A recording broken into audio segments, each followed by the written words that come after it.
वर्ध्यासह जिल्ह्यात अयोध्येतील रामलल्लाच्या प्राणप्रतिष्ठा सोहळ्यानिमित्ताने वातावरण राममय झालं आहे। चौक, गाव, पाडे भगव्या पताका झेंड्यांना सजला आहे।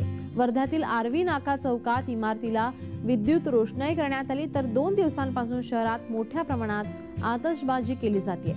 राम मंदिरात विविध भक्तिमय कार्यक्रमांचं आयोजनही करण्यात आलंय।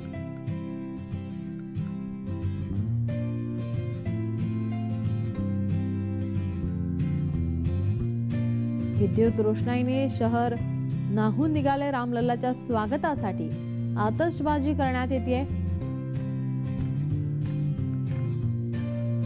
वर्ध्यासह जिल्ह्यात अयोध्येतील रामलल्लाच्या प्राणप्रतिष्ठा सोहळ्यानिमित्त वातावरण राममय झालेलं पाहायला मिळतंय।